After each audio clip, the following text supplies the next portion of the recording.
श्री सीताराम। श्री राधेश्याम। गुरुर्ब्रह्मा गुरुर्विष्णु गुरुर्देवो महेश्वरः गुरुर्साक्षात् परब्रह्म तस्मै श्रीगुरुवे नमः। मूकं करोति वाचालं पङ्गुं लङ्घयति गिरिं यत्कृपातमहं वन्दे परमानन्दमाधवं। सच्चिदानन्दरूपाय विश्वोत्पत्त्यादिहेतवे तापत्रयविनाशाय श्रीकृष्णाय वयं नमः। वंशीविभूषितकरात् नवनीरदाभात् पीताम्बरादरुणबिम्ब फलाधरोष्ठात् पूर्णेन्दुसुन्दरमुखात् अरविन्दनेत्रात् कृष्णात् परं किमपि तत्त्वमहं न जाने। श्री सीताराम। श्री राधेश्याम। भगवान ने कहा, मन एवं मनुष्याणाम कारणम बंधई मोक्षयु। मन ही मनुष्य के बंधन और मोक्ष का कारण है।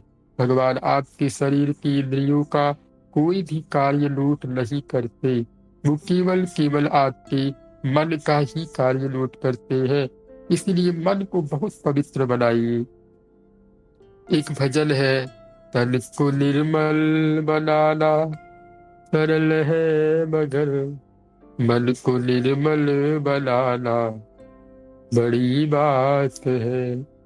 तो इस पर आप लोग ध्यान दीजिए कि मन हमारा कैसे शुद्ध हो।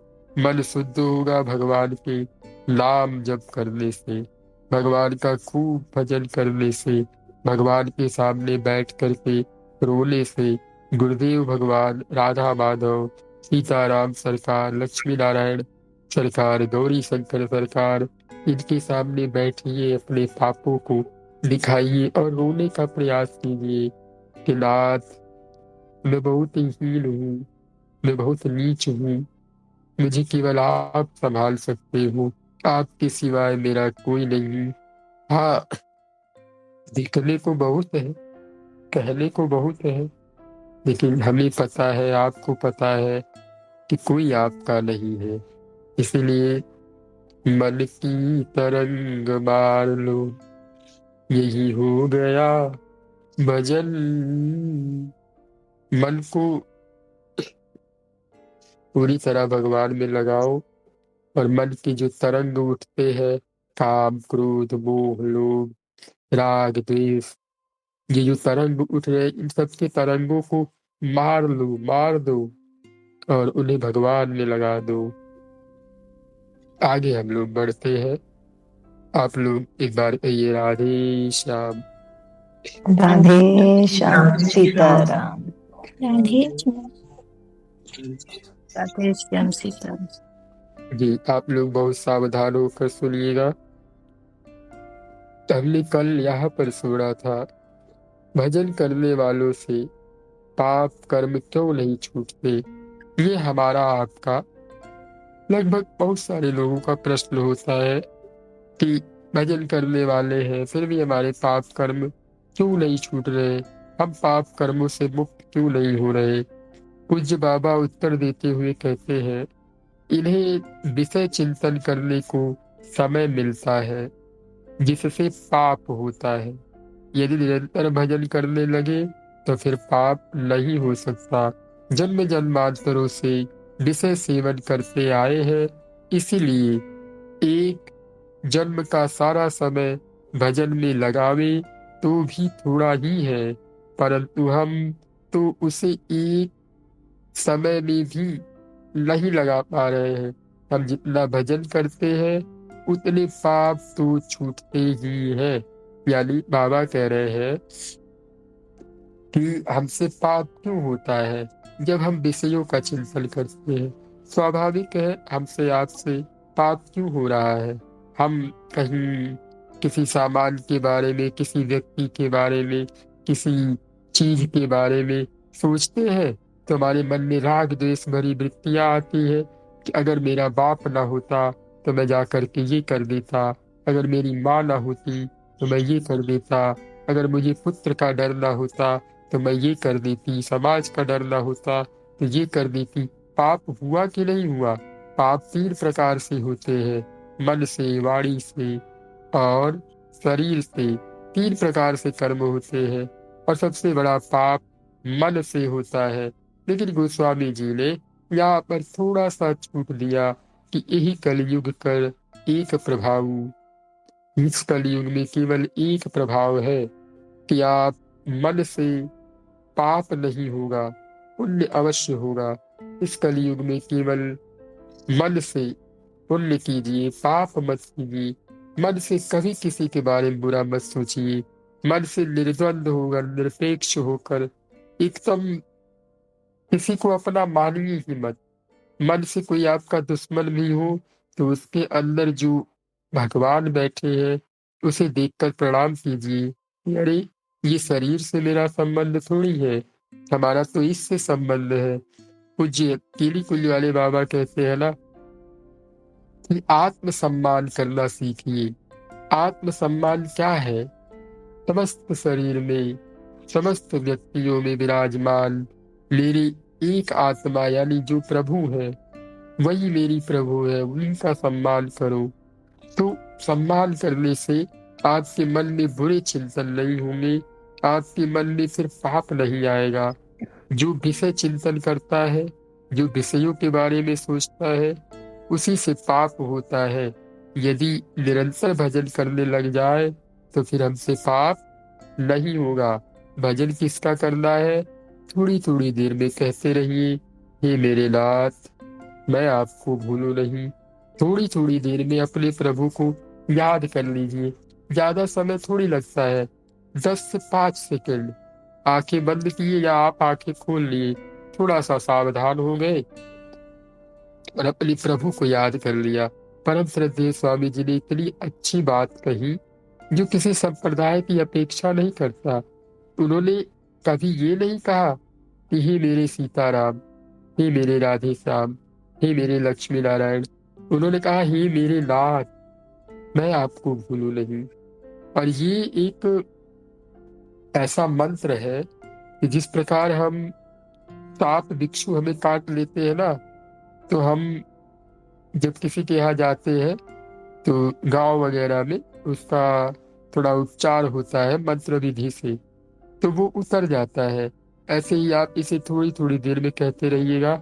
ये ऐसा मंत्र है कि कहीं भी किसी भी जगह, शुद्ध है अशुद्ध है, जहां भी बैठे, पाखाने में भी बैठे हैं, वहां बैठ करके भी आप ये मंत्र दोहरा सकते हो कि हे मेरे नाथ, मैं आपको भूलूं नहीं। ज्यादा नहीं, आप 1-2 दिन का व्रत ले लीजिए। जैसे आप भूखे रहते हैं ना, व्रत होते हैं जन्माष्टमी का, राधाष्टमी का, रामनवमी का, तमाम प्रकार के जो हमारे उत्सव आते हैं, हमारे प्रभु के जो जन्म तिथि आती है, इस पर हम लोग बहुत प्रसन्न होते हैं, प्रभु के लिए व्रत रहते हैं। बस 1 दिन का आप व्रत ले लीजिए।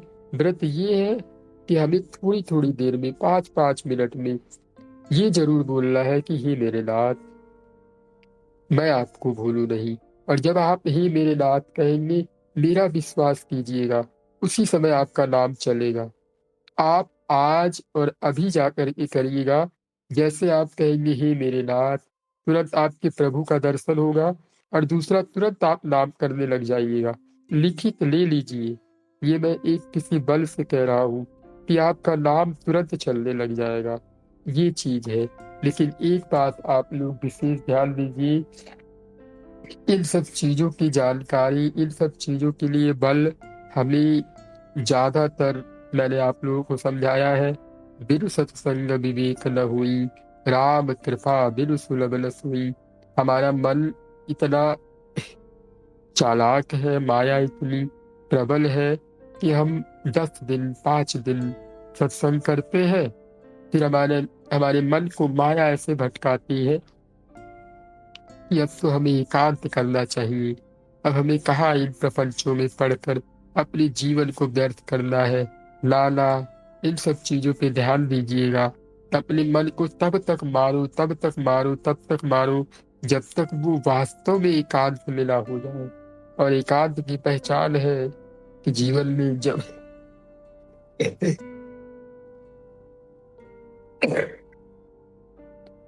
विषयों की सत्ता न रह जाए,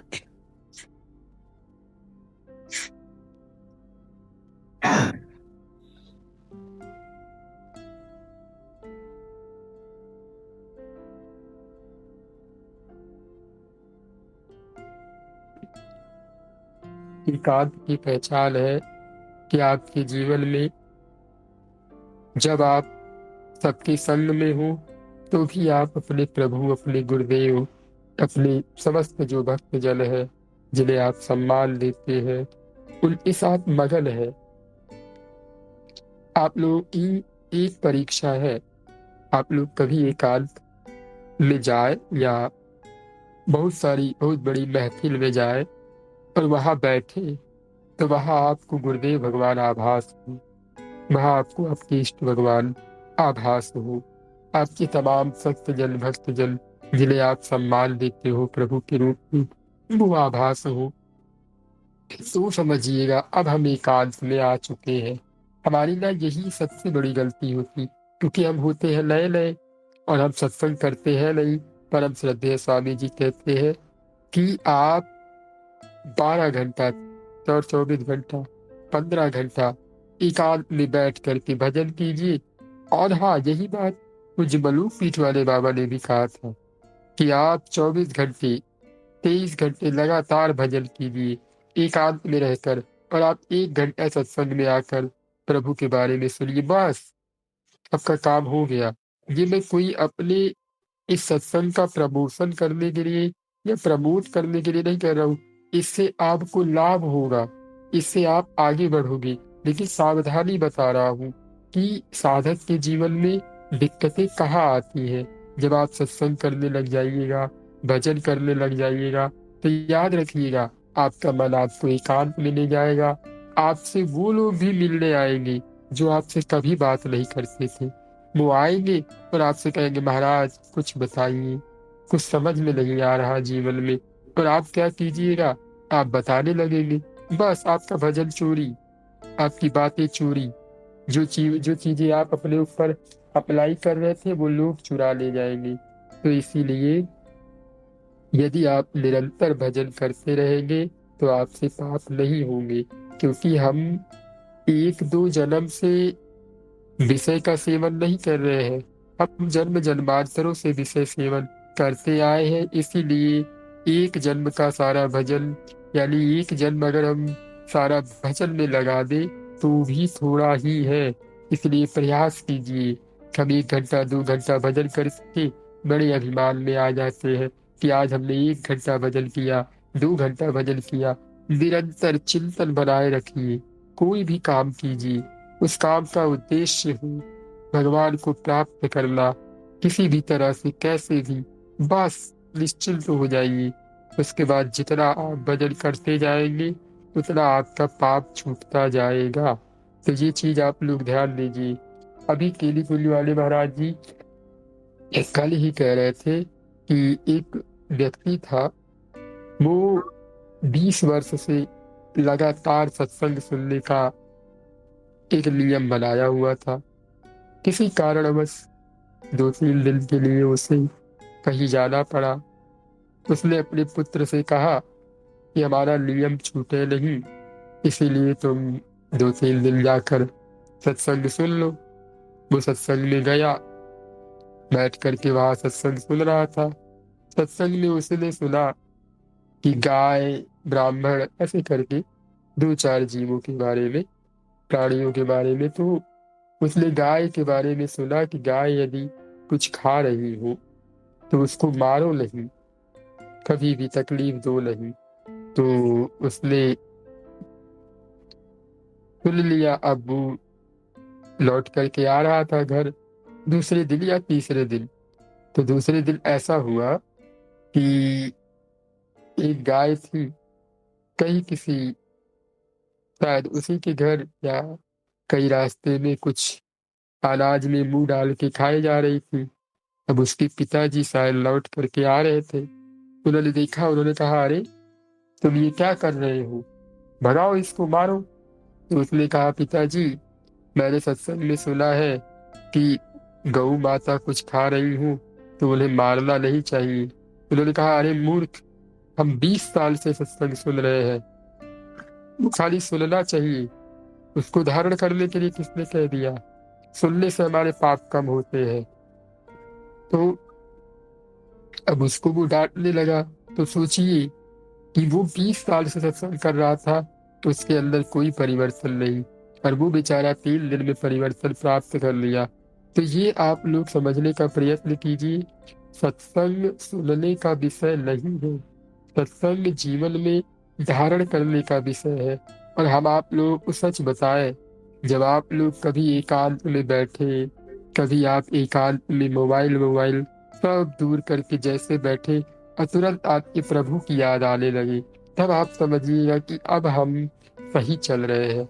आप मोबाइल मोबाइल सब दूर रखें और आपको घर संसार परिवार ये सब याद आए तो समझिए मैं दिखावा कर रहा हूँ, मेरा कोई परिवर्तन नहीं हो रहा। उसी समय प्रभु से बैठकर रोइए कि हे नाथ, हे मेरे नाथ, मुझसे क्या अपराध हो रहा है, मेरे ऊपर क्या व्यतीत होने वाला है ऐसा जिसे मैं संभाल नहीं सकता। इन सब चीजों पे आप ध्यान दीजिए। आगे बाबा कहते हैं कि भजन करने वालों को एकांत की आवश्यकता है या नहीं।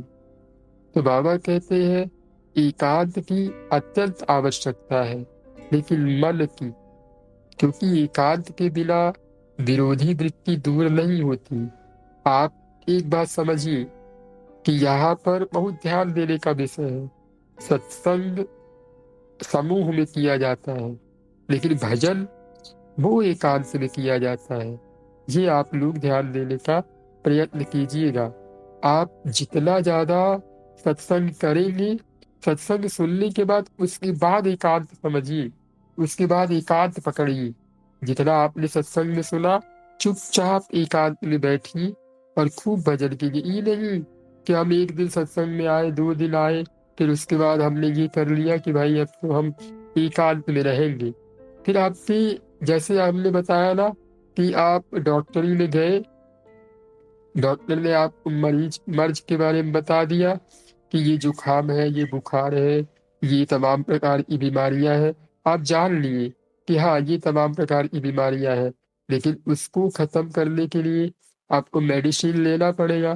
ठीक है, आप मेडिसिन ले लिए, 1 हफ्ते 15 दिन का आप मेडिसिन खा रहे हो, फिर आपको जाके चेकअप करवाना पड़ता है कि भाई अब हमारी बीमारी कैसी है, अब हम कैसे, मतलब किस परिस्थिति में है। तो ठीक यही कंडीशन है कि आप सत्संग में आइए, सत्संग में आपको पता चलेगा कि नाम जप करना है, हमें भगवान के बारे में सोचना है, हमें भगवान की तरफ आगे बढ़ना है। तो फिर हमें बीमारियों के बारे में पता चलता है कि ये माया है, ये काम है, ये क्रोध है, ये लोभ है, ये ऐसे बढ़ती है। ठीक है, हमने ये सब जान लिया। अब हमने पूछा कि भाई कैसे ये सब खत्म होंगी, तो पता चला कि नाम जप करने से, प्रभु का भजन करने से। ठीक है, वो भी पता चल गया। अब हम एकांत में जाकर बढ़िया उसका खूब सेवन कर रहे हैं और जो विरोधी वृत्तियां हैं उनसे दूर होने का प्रयत्न कर रहे हैं। कुछ परहेज भी बताया जाता है जब हम डॉक्टरी में जाते हैं। परहेज ये बताया जाता है कि ये चीजें ना करो, बुरी बातें ना सुनो, बुरी बातें न देखो, न दृश्य करो, ऐसा कुछ भी नहीं करने के लिए हमें मना किया जाता है कि ये सब हमें नहीं करना है। ठीक है, हम 10-15 दिन तक इस पे काम करते हैं, लेकिन फिर हमें चेकअप कराने के लिए जाना पड़ता है। तो ये डॉक्टरी तो है नहीं। आप सत्संग आज सुने, कल फिर आइए, कल आपने सुना परसों फिर आइए और खूब भजन कीजिए। दिन भर जितना आपने भजन किया, रात में चेकअप कीजिए कि मेरा क्या हाल है। यहाँ पे ना समझ में आए, सत्संग में आइए, अपने आप आपको पता चल जाएगा। तो एकांत समझ में आ गया कि भजन करने वालों को एकांत की आवश्यकता है या नहीं। तो बाबा ने कहा बहुत ज्यादा आवश्यक है, लेकिन भजन, खाली भजन करने के लिए, ये नहीं कि आप सत्संग ही छोड़ दो, फिर पता कहाँ से चलेगा। आप विचार करो कि आपको एकांत के बारे में कहाँ से पता चला, सत्संग से ही चला ना। ध्यान दीजिए कि आपको एकांत के बारे में कहाँ से पता चला, सत्संग से ही तो चला। तो सत्संग रोज कीजिए, सत्संग में ध्यान दीजिए। यदि आप सत्संग सुनने के बाद भगवान की तरफ बढ़ रहे हैं, भगवान की तरफ जा रहे हैं, तो रोज सुनिए। और रोज सत्संग करने के बाद खूब भजन कीजिए, डट कर भजन कीजिए। 1 घंटा, 2 घंटा, 4 घंटा, 5 घंटा, 5 मिनट, 10 मिनट कीजिए, लेकिन खूब कीजिए। और ऐसा भजन कीजिए कि अपने आप को भूल जाइए। ना हो तो कोई भजन लगा लीजिए, भजन लगाकर अपने प्रभु के समीप बैठ जाइए, भाव में ही अपने प्रभु के समीप अपने पापों को बताइए, अपने बुरे विचारों को बताइए, और प्रभु की कृपा का गुणगान कीजिए कि नाथ आप परम दयालु, ऐसो को उदार जग माही, बिन सेवा जो द्रवहि दीन पर। ऐसे हमारे प्रभु हैं जो बिना सेवा के दीनों पर द्रवित हो जाते हैं।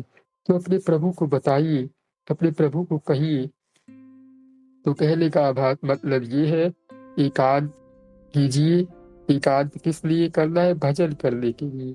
बाकी सत्संग में आइए, संतों का संग कीजिए। हम जानते हैं हम सत्संग करते नहीं, हम भक्तों को अपराध कर देते हैं, हम भक्तों को नीचा दिखा देते हैं, हम भक्तों को कुछ समझते। हमारी गलती क्या है कि हम जो संत जन है उनसे भी ऊपर होने लगते हैं। क्योंकि पूज्य पाद गोस्वामी तुलसीदास जी महाराज कहते हैं कि तुलसी जाके बदन पे, ये बात मुझे बड़ी अच्छी लगती है कि तुलसी जाके बदन से धोख्यो लिखसत राम, ताकि पग की पग तरी मोरे तन को चाम। यानी गोस्वामी जी कहते हैं जिसके शरीर से धोखे से नाम निकल रहा है, उसके पैर की जूती मैं अपने चमड़ी को बनाने के लिए तैयार हूँ। आप सोचिए, गोस्वामी जी ने ये नहीं कहा कि भाव से, बड़ा प्यार से बोल रहा है, बड़े अच्छे से बोल रहा, उसने धोखे से अगर मेरे प्रभु का नाम ले लिया। ये है हमारी इष्ट देव में अनन्यता, ये है हमारी इष्ट देव में प्रेम, ये है अपने आप को दैन्य दिखाना। हम दैन्य हैं, हम दीन हैं, हम प्रभु के हैं, हम अपने लक्ष्मी नारायण के हैं, राधा माधव के हैं, हम गुरुदेव भगवान के हैं, हम संत भगवान के हैं। ये कहने से नहीं होगा, आपको वास्तविक दैन्य होना पड़ेगा।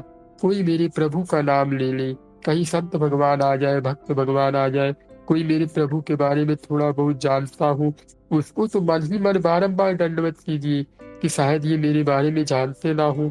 हम तो देखिए, मेरा जो अपना भाव है, पर्सनली बता रहा हूँ, मैं तो डरता रहता हूँ कि इतने इतने बड़े बड़े भक्तजन हैं, आप लोग मेरे बारे में सब कुटिलता जानते होंगे और चुपचाप माँ की तरह सुन रहे हैं, और जब प्रभु से शिकायत होगी मेरी तो पिटाई होगी। लेकिन आप लोगों पे मुझे भरोसा है कि आप लोग ऐसा नहीं करेंगे।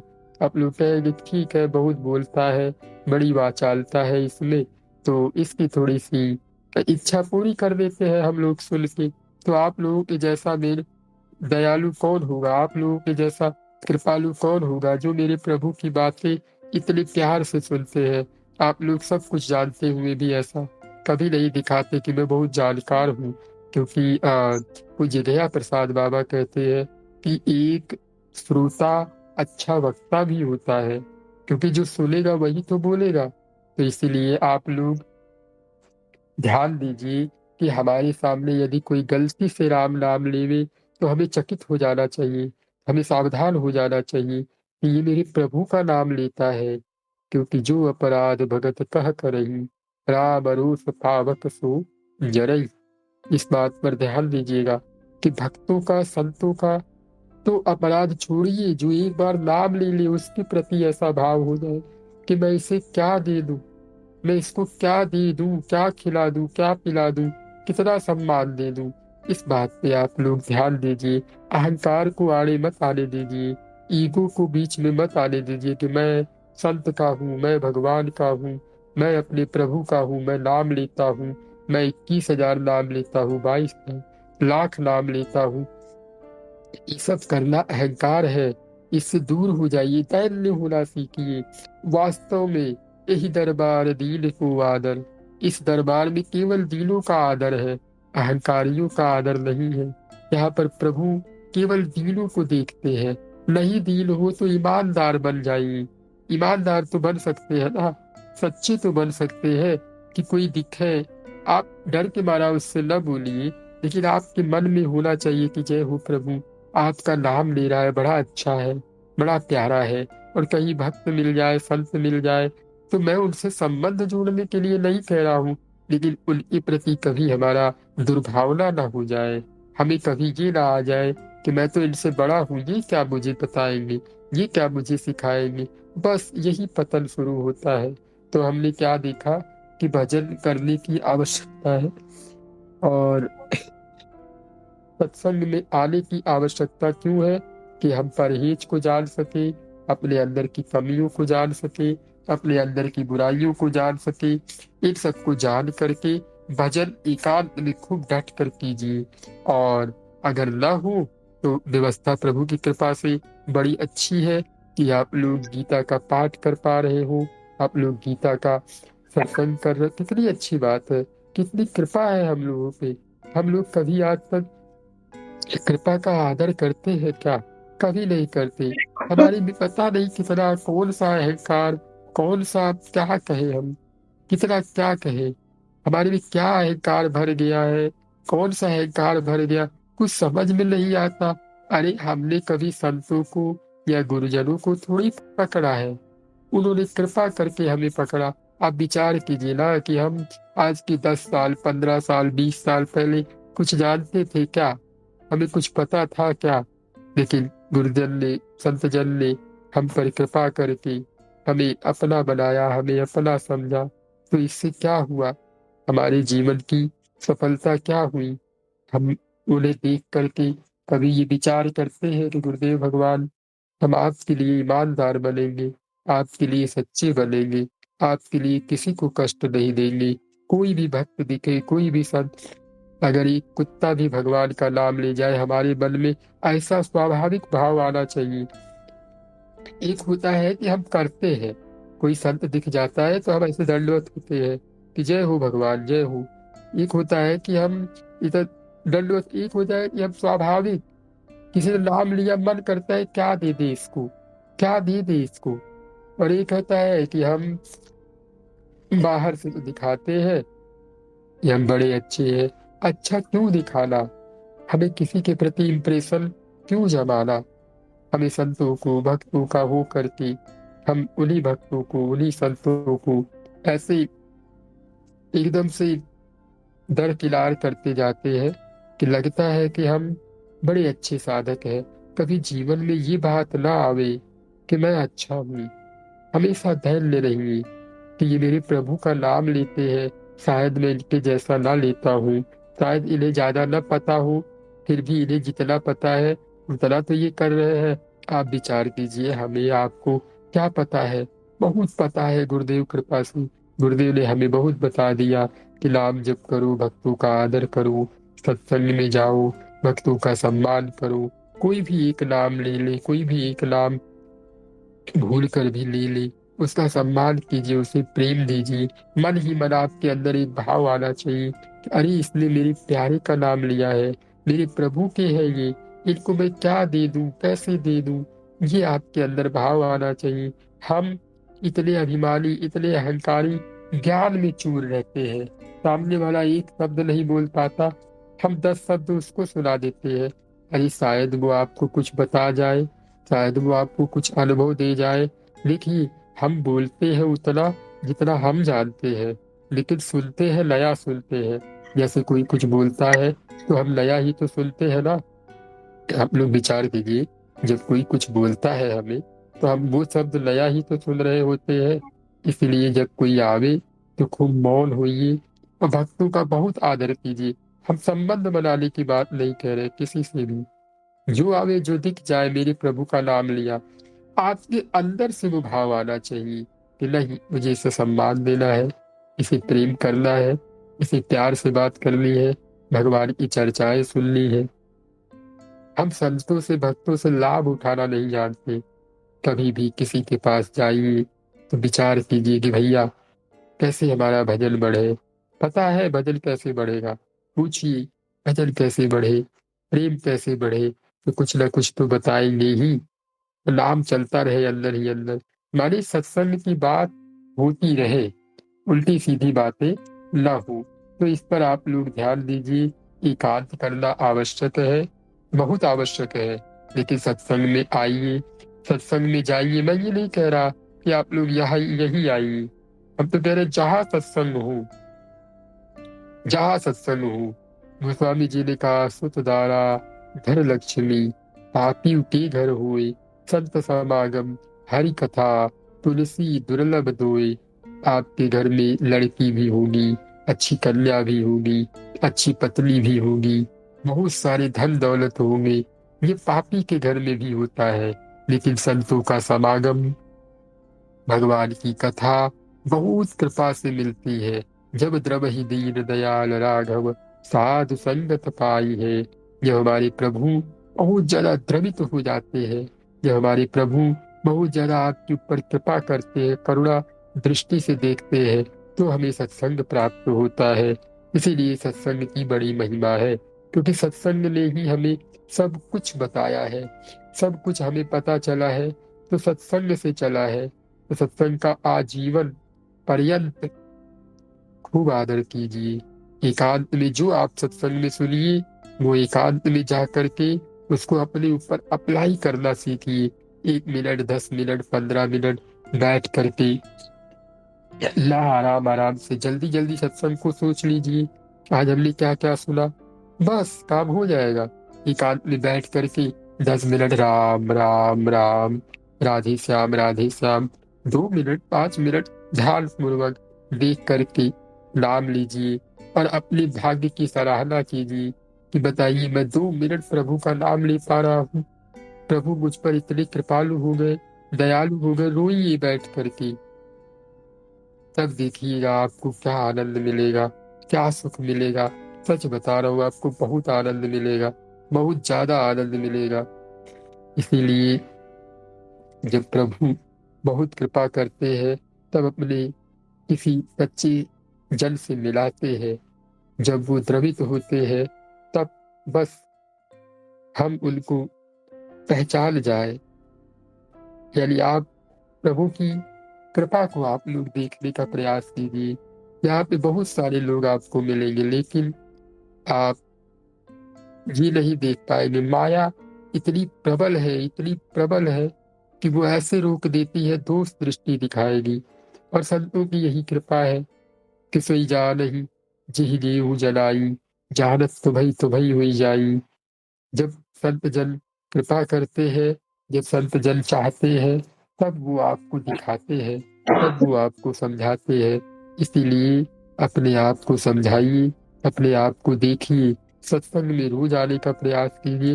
रोज डेली रोज, जो लोग बहुत पहले से आ रहे हैं, मैं आशा करता हूँ कि ज्यादा तो नहीं, लेकिन परिवर्तन अवश्य हुआ होगा। उनके पास इतना बल तो जरूर आ गया होगा कि समझने और सोचने की क्षमता उन्हें मिल गई होगी कि हाँ, क्या सत्य है, क्या असत्य है। हाँ, अब वो जान करके भले इग्नोर करे, अपने जीवन में उतारने का प्रयास न करे, तो बात अलग है। तो ये चीज आप लोग ध्यान दीजिए। एकांत आवश्यक है। एकांत में अपनी विरोधी वृत्तियों पर ध्यान दीजिए कि वो किस में दोष दृष्टि देखता है, किस पर काम दृष्टि करता है, किसके सामने अहंकारी बनता है, किसके सामने बहुत बड़ा ज्ञानी बनता है। इन सब चीजों पे ध्यान दीजिए। एकदम दैन्य हो जाइए। दैन्य मतलब क्या कहे, इतने छोटे बन जाइए ना कि जैसे महाप्रभु कहते हैं, तृणादपि सुनीचेन, तृण से भी छोटे हो जाइए, तृण से भी। हरिवंश महाप्रभु या देवंश जी महाराज कहते हैं कि तृण से नीच अपन को माने। जो अपने आप को तृण से भी नीच मानता है, वही भक्तों को पहचान सकता है, और कोई नहीं पहचान पाएगा। अहंकार में रहना, मैंने कई सारे भक्तों को देखा है, कुछ मलू पीठ वाले बाबा का नाम लेकर कहते हैं, मैं तो उनका हूँ। कुछ कीली कुल वाले बाबा, अरे भैया, वो आपकी पर्सनल थोड़ी है, वो आपकी पर्सनल थोड़ी है, वो तो सबके है। जिसके सामने आप कह रहे हो उससे भी प्यार करते हैं, वो भी अगर एक बार रोएगा ना, तो उसको भी गले से लगा लेंगे। इसलिए कभी भी इस अहंकार में न जिंदा रहिए, इससे बाहर निकलिए। तो आज आप लोगों को क्या समझ में आया? एकांत आवश्यक है, लेकिन सत्संग बहुत जरूरी है। और पहला एकांत ये है कि आप समाज में रहिए, घर में रहिए, मन से कोई आपसे जुड़े नहीं, मन में आपकी कोई भी ना जुड़े, चाहे वो कोई भी हो, कैसा भी हो, कहीं का भी हो, कितना भी अच्छा क्यों ना हो, चाहे वो एक भगवान की तरफ जाने वाला व्यक्ति ही क्यों ना हो, उससे मन से तो बिल्कुल मत जुड़िए। मन में केवल अपने राधा माधव, अपने सीताराम, अपने राधे श्याम, हम कोई भी बात करें तो हमारी बातों में आना चाहिए मेरे प्रभु ये, मेरे प्रभु ऐसे, मेरे प्रभु ऐसे। ये नहीं कि हम किसी व्यक्ति विशेष की महिमा बता रहे हो, नहीं नहीं, ये मन का एकांत नहीं है। मन का एकांत ये है केवल केवल हमारे प्रभु, केवल हमारे प्रभु। संतों और भक्तों की जीवा पर अपने प्रभु को छोड़कर किसी और का नाम आवे, धिक्कार है। हमने पीछे बात किया था पूज्य श्री डोंगरे जी महाराज के सत्संग में कि केवल अगर महिमा बतानी है, स्तुति करनी है तो अपने प्रभु की, और किसी की नहीं, किसी की नहीं। कोई कितना भी अच्छा हो, चाहे जो हो, चाहे वो हम ही क्यों ना हो, किसी की स्तुति मत कीजिए। यहाँ आप लोगों को ये सब सुनने को मिल रहा है, सब मेरे प्रभु का है, सब मेरे प्रभु का है। मेरा क्या है? मेरा तो आप लोगों की कृपा से खुद का सत्संग हो रहा, सच बता रहे हैं। अगर आप लोग सवेरे उठ करके ना आते तो हमें कहाँ से मिलता? हम भी सोते, क्या करते? हमें भी सोने को मिलता, लेकिन आप लोगों ने इतनी है ना कि आप सबके कारण मैं सत्संग कर पा रहा हूँ।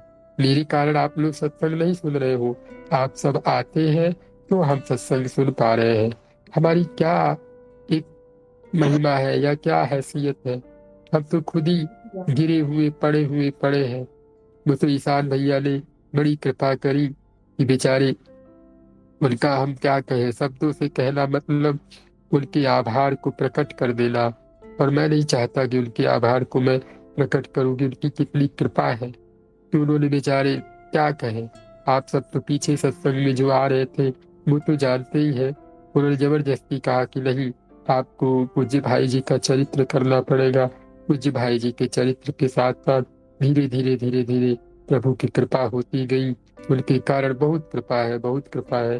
सच बता रहे, हम तो नहीं तो चुपचाप सो आके सुनते थे और सो जाते थे, इतने आलसी थे। सच बता रहे हैं। तो संतों की, भक्तों की कृपा कैसे हो जाती है, कब हो जाती है, क्या बताए, कैसे बताए? आप लोग बस ध्यान दीजिए कि अहंकार ना आवे। ये मन बड़ा बेकार है, माया का सहारा लेकर आपको कैसी कैसी दुर्गतियों में डाल देगा। हम वही सब करते आ जा रहे हैं, इसलिए आप लोग ध्यान दीजिए। जानते हैं कि साधु न गुणहु तत्व दुरावही, आरत अधिकारी जब पावही। जब आप संतों के सामने अपने आपको आर्त बनाइएगा, अपने आप को दीन बनाइएगा, तो साधु न गूढ़ तत्व दुरावही। तो साधु अपने गूढ़ तत्वों को भी नहीं छिपाते, वो आपको सब बता देते हैं। कभी भी कोई आपको भक्त दिखे, प्रभु का प्रेमी दिखे, तो आर्त हो जाइए, दुखी हो जाइए कि भैया मुझे कुछ नहीं समझ में आ रहा, हम क्या करें, कहाँ जाए, कैसे जाए। वो कुछ करेंगे नहीं, लेकिन जो कर देंगे ना, वो आपको आभास तक नहीं होगा। उनके पास कुछ है नहीं, वो चुपचाप केवल अपने प्रभु से प्रार्थना करते हैं कि नाथ, अगर वो आपको समझकर मेरे पास आया है, तो उनमें इतनी दावा होती है, इतना पावर होता है कि अपने प्रभु से लड़ जाते हैं और प्रभु को करना पड़ता है। प्रभु कहते हैं, मैं भक्तन को दास, भगत मेरे मुकुट मणि। वो भक्तों के दास है। और भक्त जन अगर आपके लिए जाकर के रो दे, आप अपने आप को इतना दुखी वास्तव में दिखाइए कि भैया हम बहुत परेशान हो चुके हैं, भक्ति नहीं हो रही, चीजें नहीं। बस वो चुपचाप वहां पे तो आपको सुन जाएंगे, लेकिन एकांत में जब वो बैठ करके आपका एक बार गलती से भी चिंतन कर गए ना, वो आपको निहाल कर जाएगा। इसलिए कभी भी भैया आप लोगों से हाथ जोड़ करके कह रहा हूँ, जो मेरी माताएं हैं, जो मेरी बहनें हैं, जो मेरे भैया है, जो मेरे बड़े जन है, सज्जन है, उन सबसे एक प्रार्थना है, भक्तों के सामने, संतों के सामने कभी भी अहंकार में चूर न रहिए, तुरंत दंडवत हो जाइए, उसके सामने विनम्र होकर बैठिए। और आजकल तो ऐसे भी लोग हैं जो भक्त के नाम पे ढोंग करते हैं, लेकिन जो भक्त वास्तव में होगा वो कभी भी आपको तकलीफ देने की बात नहीं कहेगा। तकलीफ क्या है? संसार, कमाना धमाना, व्यापार, ये सब करना। वो अगर इन सबको बताएगा भी तो कंपलसरी नाम जरूर बताएगा, प्रभु का स्मरण जरूर बताएगा। भक्त कौन? जो प्रभु में लगावे। संत कौन? जो प्रभु से जुड़े। ये सब बातों का आप लोग ध्यान देने का प्रयत्न कीजिए। मेरी आप लोगों के चरणों में विनम्र प्रार्थना है कि आप लोग ऐसा न कीजिए। संतों के सामने अपने आप को आर्त दिखाइए, कुछ छिपाव न कीजिए। बड़ा पाप हो जाएगा, बड़ा दुख हो जाएगा, बड़ी देर हो जाएगी। पता नहीं मृत्यु कब आ जाए, किस क्षण आ जाए और हमें लेकर चली जाए। हम क्या कर पाएंगे? इन सब बातों पे विचार कीजिए, सत्संग कीजिए। सत्संग की बात एकांत में जाइए और अपनी विरोधी विचारों पर काम करना सीखिए कि मेरे अंदर क्या विरोधी विचार है। अब आगे है कि हम भजन करने वालों को क्या करना चाहिए। यहाँ पे देखिए ईशान भैया बैठे हैं, चुपचाप सुन रहे हैं। और सच बताए, इन्हीं के नाते सब कुछ हो रहा है। मैं सच बता रहा हूँ, ये तारीफ का विषय नहीं है। मैं इतना आलसी, मुझे तो कभी जीवन में ये सब चीज प्राप्त ही नहीं होता। लेकिन जब संत जन कृपा करते हैं तो ऐसे ही होता है। इनके सामने आप कभी भी इनसे बात कीजिएगा। मैं ज्यादा बातें तो नहीं करता, फिलहाल कभी कभार प्रभु कृपा से बात हो जाती है। ज्यादा आवश्यक बातें तो कभी कभार होती है, बाकी ऐसे तो क्या ही कहें। तो जब संत जन कृपा करते हैं तो चीजें हमारे ऊपर बड़ी कृपा हो जाती है। तो इस पर आप लोग ध्यान दीजिए। कभी भी किसी भक्त को, किसी संत को शरीर, वस्त्र आदि इन सब चीजों से जज न किया जाए। कोई बहुत बड़ा, अभी कल पूज्य रमेश बाबा की बात सुन रहे थे। पूज्य रमेश बाबा कह रहे थे कि सिर छिलवा लेना, लाल कपड़े पहन लेना, भगवा वस्त्र धारण कर लेना, इससे आप थोड़ी भगवान को पा जाएंगे। संसार में बड़ा नाम सम्मान हो जाएगा। आप मन से भगवान में लग जाओ, मन से ध्यान दीजिए, शब्द को पकड़िए। मन, मन आपका कहाँ है ये आपकी स्थिति है।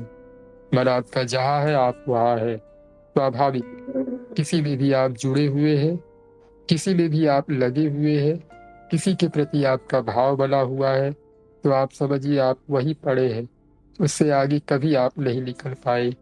संतों का सहारा लेकर, भक्तों का सहारा लेकर जीवन में आगे बढ़िए, लेकिन उनके नाम पर कभी अपने आप को बड़ा ना बनाइए, कभी अपने आप को ऊंचा ना बनाइए।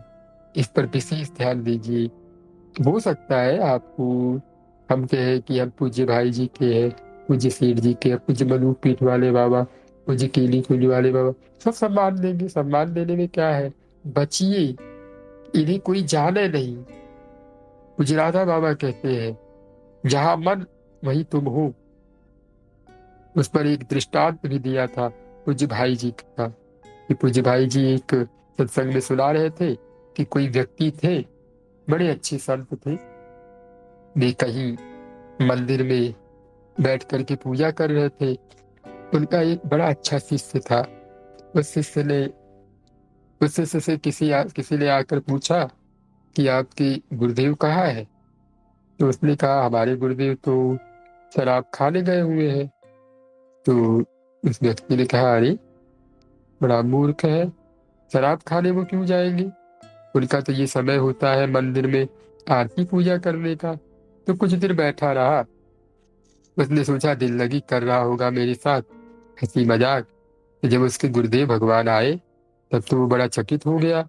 उसने सोचा या तो ये पागल है, या तो ये मेरा मजा ले रहा था। तो उसने पूछा कि महात्मा जी, आप अभी थोड़ी देर पहले कहाँ थे? उन्होंने कहा क्यों? उन्होंने कहा आपके शिष्य से मैंने पूछा तो आपका शिष्य कह रहा था कि गुरुदेव भगवान तो शराब खाने में है, और आप मंदिर में हैं और आपका शिष्य कभी झूठ बोलता नहीं, आप ऐसा बार बार कहते हो। तो उन्होंने कहा कि जी मैं इसके बचाव में नहीं कह रहा हूँ, वास्तव में मैं शराब खाने में था। उन्होंने कहा मतलब? उन्होंने कहा मैं मंदिर में आरती तो कर रहा था, लेकिन मेरा मन एक शराब की दुकान पर गया हुआ था, क्योंकि उसने मेरा कुछ पैसा लिया हुआ है, तो मेरा मन वहां पे लगा हुआ था, तो मैं वहां था, मैं वास्तव में वही था। तो ये शिष्य झूठ नहीं बोल रहा। तो ये राधा बाबा ने पूज्य भाई जी के द्वारा बताया हुआ सत्संग सुनाया था कि आपका मन जहाँ आप वहां है। आप देखिए एक बात समझिए, संस्थाओं का, भक्तों का और ग्रंथों का, सत्संग का, ये आपकी सहायता के लिए है। आप इनमें आसक्त हो गए तो फिर आप मंजिल कहाँ पाएंगे? आप तो रास्ते में डूब गए। रास्ते से प्रेम नहीं करना है। कोई मिले, कैसा मिले, अच्छा मिले, बुरा मिले, उसको देखिए, सीखिए, आगे बढ़िए। चलना आपको पड़ेगा, वो आपको नहीं चलाएंगे। परम श्रद्धेय स्वामी जी कहते हैं कल्याण गुरु से थोड़ी होता है, कल्याण ग्रंथ से थोड़ी होता है, कल्याण आपके चाहने से होगा। जब आप पूरी ईमानदारी से बातों को पकड़ करके नाम जप करने लग जाइएगा। ये नहीं दिन भर गुरुदेव का, दिन भर कोई भक्त मिल गए, कोई अच्छे संत मिल गए, उन्हीं का नाम जपे जा रहे हो, ये क्या है? आप उनका नाम इसलिए जप रहे हो कि ताकि लोग मुझे सम्मान दें कि अरे ये तो कीली कुंज वाले महाराज की बात करता है, ये तो मुझे मलूक पीठ वाले बात की करता है, मुझे राघवाचार्य जी महाराज की बात कर। ये सब बकवास बातें न कीजिए। उनको बार बार याद करना मतलब, परम श्रद्धेय स्वामी शरणानंद जी महाराज कहते हैं कि तुम्हें अपने गुरुदेव पे भरोसा नहीं, तुम्हें अपनी चीजों पर भरोसा नहीं, ये सब आप क्या कर रहे हैं? इससे दूर निकलिए और मंजिल की तरफ ध्यान दीजिए। रास्ते से प्रेम मत कीजिए। कहीं आप ईमानदारी से देखिए, कहीं आप मार्ग भ्रष्ट तो नहीं होते, कहीं आप अपना पथ तो नहीं छोड़ दिए, जिस रास्ते पर जा रहे थे उस रास्ते को आपने छोड़ तो नहीं दिया, कहीं आप बैठ करके उस रास्ते से ही प्रेम तो नहीं कर बैठे कि आगे बहुत कष्ट मिलेगा, कैसे मैं आगे बढ़ूं। ना ना, आगे आपको बढ़ना पड़ेगा। कोई आपका सहायता नहीं करेगा, कोई भी नहीं। क्या पता वो अपना चुपचाप भजन कर रहे हो और तुम्हारी बकवास को सुन रहे हो, क्या पता वो चुपचाप अपना भजन कर रहे हो और तुम जा करके उनसे उल्टी सीधी चाहे जो बातें करें वो अपना चुपचाप सुने जा रहे हैं। एक बार पूज्य मलू पीठ वाले बाबा के गुरुदेव भगवान से पूज्य मलू पीठ वाले बाबा ने पूछा कि महाराज जी, इतने सारे लोग आते हैं, आपसे यही दुनिया भर की उल्टी सीधी बातें करते हैं, तो आप उन्हें डांटते क्यों नहीं? आपको तो कह देना चाहिए कि भाई जाओ भजन करो। उन्होंने कहा देखो बच्चा, वो आ रहा है तो आने दो, हम तो अपना चुपचाप भजन करते हैं और उसका सुनते जाते हैं कि वो चाहे जो बोले, चाहे जैसा बोले, बस आपको ध्यान देना है। शायद वो आपकी बात सुन रहे हो, इसलिए किसी के नाम का सहारा मत लो। जीवन में कभी भी किसी के संत का, पूज्य श्री करपात्री जी महाराज कहते हैं अपने गुरु, अपना इष्ट और अपना मंत्र, ये तीनों गुप्त रखना चाहिए। कोई पूछे आपके गुरु कौन है, हम नहीं बताएंगे। क्यों नहीं बताएंगे? मेरे गुरुदेव की आज्ञा नहीं। आपके इष्ट कौन है, नहीं बताएंगे। आपका भाव क्या है, नहीं बताएंगे। आपके मंत्र क्या है, नहीं बताएंगे। सीधे विरोध कर दीजिए, नहीं बताऊंगा। थोड़ा खड़ा होना सीखिए। ऐसे कोई पूछे भाव में आकर के, अरे भैया हम तो मलूक पीठ वाले बाबा के शिष्य हैं, आपको नहीं पता हमारे पूज्य भाई जी ये हैं, आपको नहीं पता हमारे पूज्य कीली कुंज वाले बाबा ये क्या कर रहे हैं? सामने वाला आपको उन्हीं का नाम सुना सुना के आपकी सारी भक्ति छीन ले जाएगा। गुप्त बनिए, गुप्त बनिए, रहस्यमयी बनिए। आप नारायण जी के उपासक हैं, सीताराम जी का गुणगान गाइए। सीताराम जी के हैं, राधे श्याम का गुणगान गाइए। अरे आपके प्रभु के अलावा कोई है क्या? हम तो कहते हैं अंदर की भाव बता रहे हैं। यदि मेरे सीताराम के अलावा कोई राधे श्याम है तो उनको प्रणाम कभी जीवन में नहीं करूंगा। कोई लक्ष्मी नारायण है तो जीवन में प्रणाम नहीं करूंगा।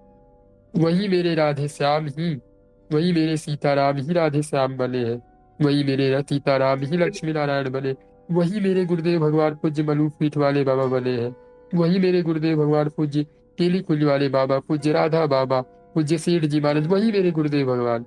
यदि मेरे गुरुदेव भगवान के अलावा और कोई है तो प्रणाम करूंगा। पूज्य राधा बाबा ने पूज्य भाई जी की किताब अलौकिक विभूति में कहा है कि पूज्य भाई जी के अलावा यदि कोई और दिखे तो प्रणाम कीजिए, लेकिन कभी ये मत सोचिएगा कि ये मेरे पूज्य भाई जी से बड़ा है और अच्छी बात है ये बता रहा। ना ना, वही पूज्य भाई जी उसके अंदर बैठ करके बता रहे हैं। कभी ये जीवन में मत देखना कि कोई और बता रहा है, वो आपके ही गुरुदेव भगवान है।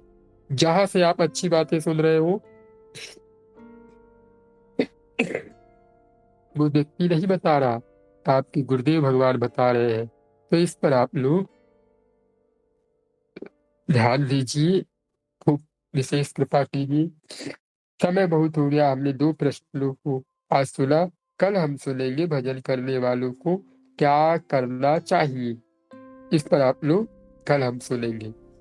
तो आप लोग एक बार कहिए राधे श्याम। राधे श्याम राधे श्याम। सीताराम। राधे श्याम श्री सीताराम। राधे श्याम। राधे श्याम श्री सीताराम। अब 2 मिनट कोई प्रभु का भजन गा दे, तब तक हम पूज्य डोंगरे जी महाराज की पुस्तक को ओपन करते हैं।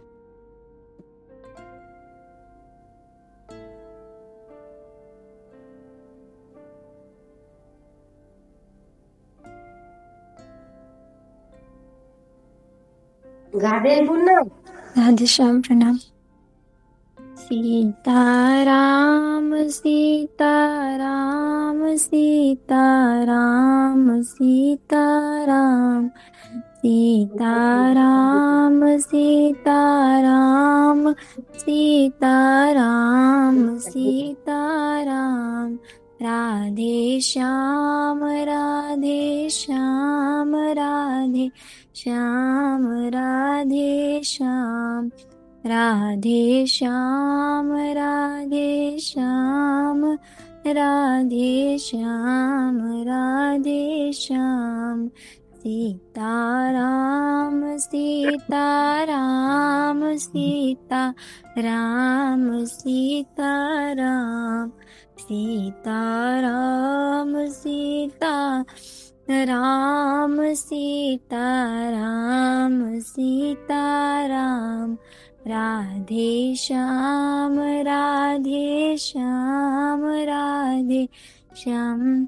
जय राधे श्याम राधे श्याम राधे श्याम राधे श्याम राधे श्याम। सीताराम सीताराम सीताराम सीताराम सीताराम सीताराम सीताराम सीताराम सीताराम सीताराम सीताराम सीताराम। राधे श्याम राधे श्याम राधे श्याम राधे श्याम राधे श्याम राधे श्याम राधे श्याम राधे श्याम। राधे श्याम राधे श्याम राधे श्याम राधे श्याम। सीताराम सीताराम सीताराम सीताराम सीताराम सीताराम सीताराम सीताराम सीताराम सीताराम सीताराम सीताराम।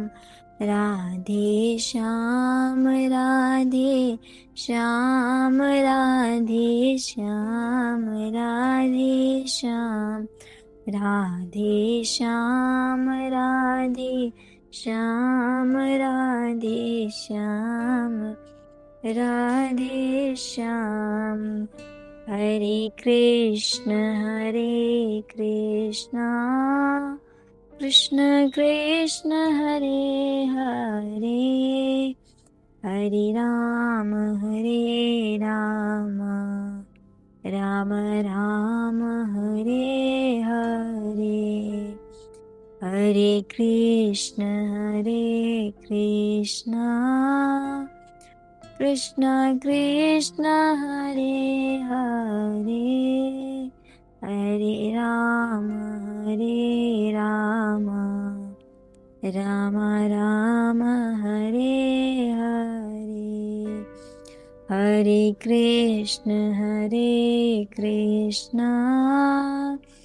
कृष्ण कृष्ण हरे हरे हरे राम राम राम हरे हरे हरे कृष्ण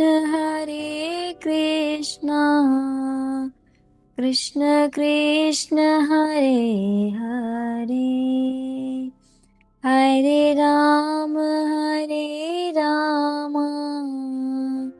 राम राम हरे हरे हरे कृष्ण कृष्ण कृष्ण हरे हरे हरे राम राम राम हरे हरे हरे कृष्ण कृष्ण कृष्ण हरे हरे हरे राम राम राम हरे हरे हरे कृष्ण कृष्ण कृष्ण हरे हरे हरे राम राम राम हरे हरे हरे कृष्ण कृष्ण कृष्ण हरे हरे हरे राम राम राम हरे हरे हरे हरे राम। कृष्ण राधे श्याम, आप लोग क्षमा कीजिएगा, आज कुछ कारणवश भागवत जी का सत्संग नहीं हो पाएगा। आशा करता हूँ आप लोग मेरे भावों को समझ पा रहे होंगे। कल हम पुनः अवश्य भागवत जी के सत्संग में प्रवेश करेंगे। आज अभी के लिए आप लोगों से क्षमा चाहता हूँ और 2 मिनट प्रभु का जयकारा करके फिर हम आगे की तरफ बढ़ते हैं। आप लोगों से आज बहुत विनम्र होकर क्षमा मांगता हूँ कि आज आप लोगों को सत्संग पूज्य डोंगरे जी महाराज का भागवत नवनीत प्राप्त नहीं हो पाएगा। तो हम कल अवश्य प्रयास करेंगे कि 1 या 2 प्रश्न उत्तर पढ़ें और उसके बाद केवल और केवल यही प्रयास रहेगा कि हम पूरा भागवत जी ही सुने। ठीक है। श्री सीताराम सरकार की जय हो। जय श्री हरि श्याम सरकार की जय जय हो। हो जय हो उमापति महादेव की जय हो। जय हो श्री हनुमत लाल जी महाराज की जय जय हो। हो जय हो राधा वल्लभ लाल की जय हो राधा वल्लभ लाल की जय हो बाकी बिहारी लाल की जय हो। जय हो समस्त संत हरि भक्तन की जय हो। जय हो अवध बिहारी लाल की जय हो। जय हो गौ माता की जय हो। जय हो जय हो श्री सद्गुरुदेव भगवान की जय जय हो जय हो कुंज बिहारी श्री हरिदास कुंज बिहारी हरे श्री हरिदास श्री हरिदास निताई गौर हरि बोल। और श्री हरि राधा वल्लभ श्री हरिवंश राधा वल्लभ श्री हरिवंश नमः पार्वती सते हर महादेव जय श्री सीताराम जय जय सीताराम जय जय राधे श्याम आप सभी के चरणों में मेरा दंडित प्रणाम। कोई भूल चूक हुआ उसको हमें क्षमा कीजिएगा। हम आप